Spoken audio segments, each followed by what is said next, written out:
Our natural distress. The visits of the neighbors. The arranging of the funeral. And all the work of the inn. To be carried on in the meanwhile. Kept me so busy. That I had scarcely time. To think of the captain. Far less to be afraid of him. He got downstairs next morning, to be sure. And had his meals as usual. Though he ate little. And had more, I am afraid, than his usual supply of rum.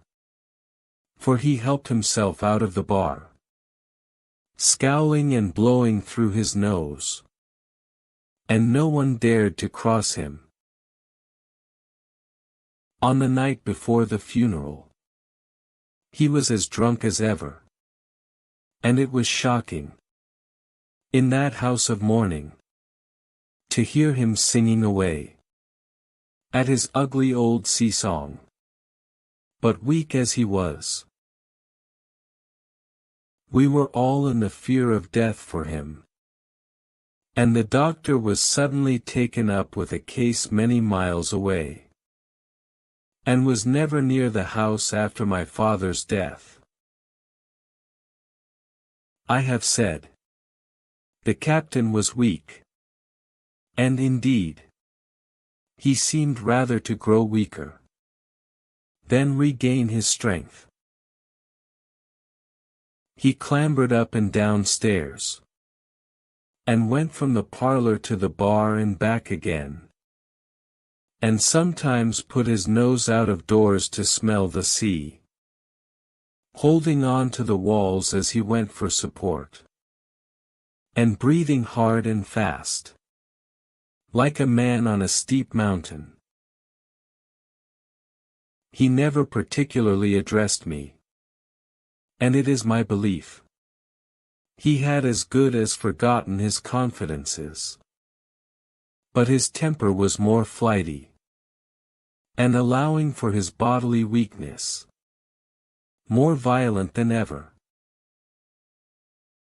He had an alarming way now. When he was drunk.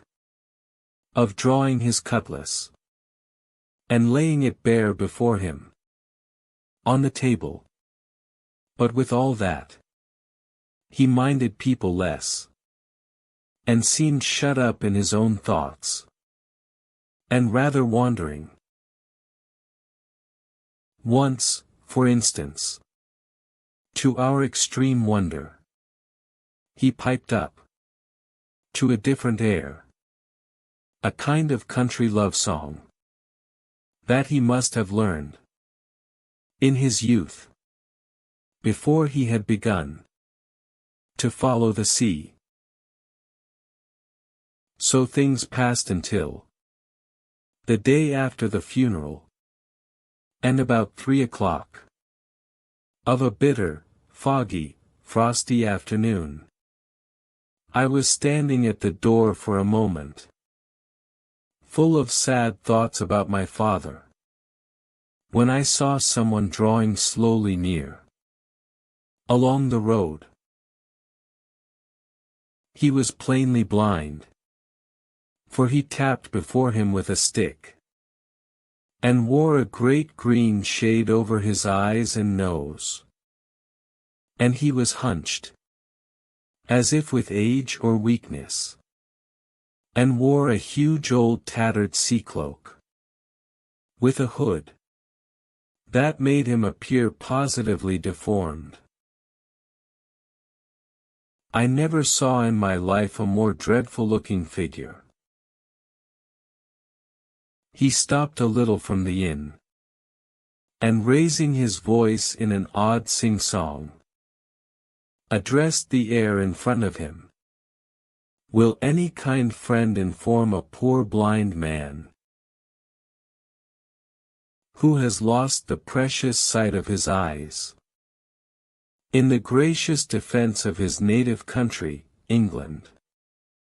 And God bless King George. Where or in what part of this country he may now be,